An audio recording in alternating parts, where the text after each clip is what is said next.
안녕하세요. 연세위드비인과 이용주입니다. 이번 영상에서는 이제 저희 병원에서 혹은 다른 병원에서 수술하시더라도 비중격 수술하면 보통 비염 수술을 같이 하거든요. 합의각계 점막하 절제술이라고 이제 수술명이 붙는데 이 수술은 거의 이제 쌍으로 붙어 다녀요. 그래서 비중격 수술할 때 비염 수술 꼭 같이 해야 되나요? 혹은 비염 수술할 때 비중격 수술을 꼭 같이 해야 되나요? 이런 부분들에서 질문하시는 분들이 종종 계신데 요거에 대해서 좀 설명드려 보도록 하겠습니다. 일단 제가 지금 사진 하나 띄웠는데 이거 챗 GTP로 그냥 제가 생성한 사진이거든요. 1년 차 때 저희가 이제 그 레지던트들 일하는 공간 보면 벽면에 이렇게 큰 칠판이 하나가 있어요. 그래서 그 주에 있는 수술들을 쭉 써놓는데 요거는 이제 챗 GPT로 만든 건데 사실은 요거보다 더 빽빽하거든요.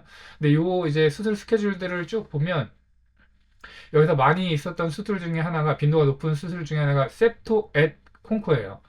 이게 무슨 수술이냐면 septo는 septoplasty, 이거는 이제 비중격 교정술이고요. 그 다음에 at은 이제 라틴어로 end라는 뜻이고요. 그 다음에 콘코는 콩코톰이라 그래서 합의각계 절제술, 요거를 이제 다 줄여서 표현해 놓은 말인데 이 수술명이 의미하듯이 septo at 콩코, 이건 그냥 같이 따라가는 수술이라고 보시면 돼요. 그래서 거의 뭐 대학병원뿐만 아니라 대부분의 병원들에서 비중격을 수술하는 경우에는 이 합의각계 점막하 절제술, 쉽게 우리가 이해하는 비염 수술을 같이 하는데 그 이유를 한번 살펴보도록 하겠습니다. 먼저 지금 CT 사진을 하나 보시면 CT 상에서 이제 비중격이 왼쪽으로 심하게 휘어 있어요. 그리고 가운데는 이제 뼈가 위아래로 자라면서 만나서 비중격 가시처럼 이렇게 보이는 것도 있고요. 그 다음에 이제 비중격이 휘어진 반대쪽으로는 합의각계가, 요게 이제 합의각계거든요. 합의각계가 좀 부어 있는 것도 좀 보실 수가 있고요. 그래서 우리가 비중격이 한쪽으로 이렇게 휘어지면 보통 반대쪽 합의각계가 이렇게 튀어나와 있는 경우가 많아요. 그래서 비중격 만곡증의 원인을 살펴보면 대상성이라는 원인이 있거든요. 그러니까 반대쪽 구조물이 자라면서 비중격이 힘을 받아서 그쪽으로 휜다, 이런 원인도 있는데 이게 합의각계가 부어서 자라면서 비중격이 휜 건지 비중격이 휘어서 합의각계가 공기량을 양쪽을 맞추려고 합의각계가 부은 건지 선후 관계는 알 수 없지만 어쨌든 비중격 한쪽으로 휘어 있으면 반대쪽 합의각계가 이렇게 부어 있는 경우가 일반적으로 더 많아요. 그래서 우리 환자가 만약에 이제 휘어진 쪽으로 코막힘을 만약에 느낀다고 하면, 근데 코막힘 쪽으로 굳이 안 느끼고 반대쪽으로 막히는 거를 느끼는 경우들도 있어요. 왜냐하면 이게 많이 부어서.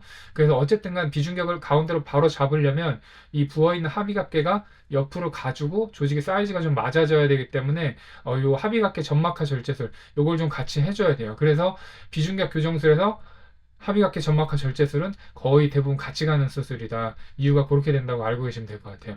그러면 이 합의각계를 어떻게 줄여주냐 요건데 요 방법들이 여러 가지가 나와 있어요. 그래서 우선은 합의각계를 옆으로 일단 밀어요. 이건 외향 합의각계 골절술 뭐 이렇게 얘기를 할 수가 있는데, 일단 밀고 그 다음에 고주파 기계나 혹은 쉐이버를 찔러서 조직을 갈아내는데 그냥 보이는 점막을 다 갈아내냐, 그렇지가 않고요. 점막 세포는 아주 기능이 많은 세포이기 때문에 점막 안쪽에 찔러서 안쪽에 있는 조직을 갈아낸다든지 고주파로 소작한다든지 이런 식으로 이제 하게 되는데, 그림에 보시면 이제 첫 번째가 코블레이터라 그래서 고주파 소작기고요. 그 다음에 옆에가 이제 메드트로닉사의 쉐이버라는 기구인데 이걸로 이제 점막과 조직을 이렇게 말 그대로 쉐이빙해서 갈아낼 수도 있고요.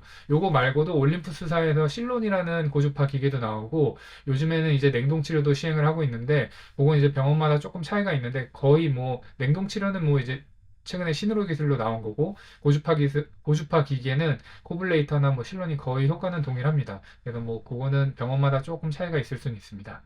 그래서 비중격 교정술의 적응증을 일단 교과서에 나온 걸 살펴보면 이렇게 볼 수가 있어요.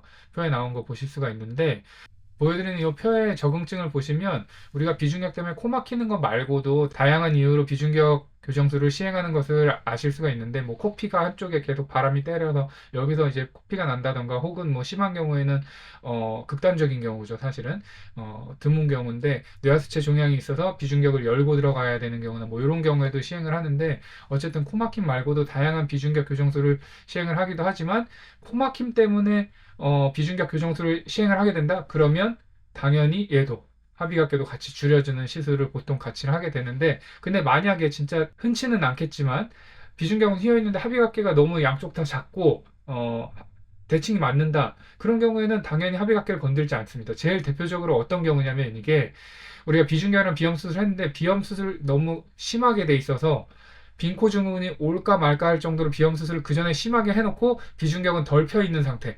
그런 경우에는 합의각계를 건들지는 않습니다. 다음으로는 이제 비염 수술의 적응증을 보시면, 자, 표에 보시면 이제 약물 치료에 반응하지 않는 뭐 만성 비폐색 이런 것들에 대해서 이제 합의각계를 조직 자체를 줄여서 용적을 늘리고 또 조직 양을 줄이면서 반응하는 조직의 부피 자체를 기능하는 조직 자체를 줄이는 이런 원인으로도 하게 되는데, 4번에 보시면 비중격교 정술 시행 시 동반되는 합의각계의 비대 이렇게 나와 있죠. 그래서 이런 경우에 제가 지금까지 말씀드렸던 비중격 수술할 때 왜 비염 수술 같이 하나요? 요게 요 4번에 해당되는 적응증이라고 보시면 될 것 같습니다.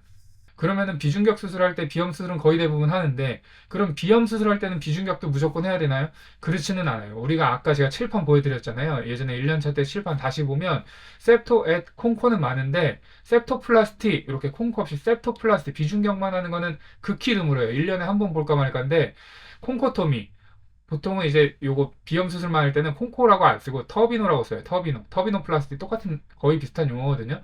터비노 플라스틱은 많아요. 터비노 플라스틱, 콩코토미 이런 것들은 많아요. 즉 비염 수술만 단독으로 시행하는 경우는 많아요. 왜냐하면 굳이 비중격이 휘지 않고 비중격은 반듯한데 합의각계만 이렇게 비우돼서 비염 증상이 심하다거나 코막힘이 심하다면 이거 줄여주면 되는 거기 때문에 비염 수술은 단독으로 시행하는 경우도 꽤 많이 있습니다. 네, 마지막으로 이제 저희 병원에서 수술한 수술 전후 사진 하나 보여드리면서 마치려고 하는데요. 보시면 비중격도 잘 펴져 있고 그리고 합의각계 비염 수술도 잘 된 것을 보실 수가 있습니다.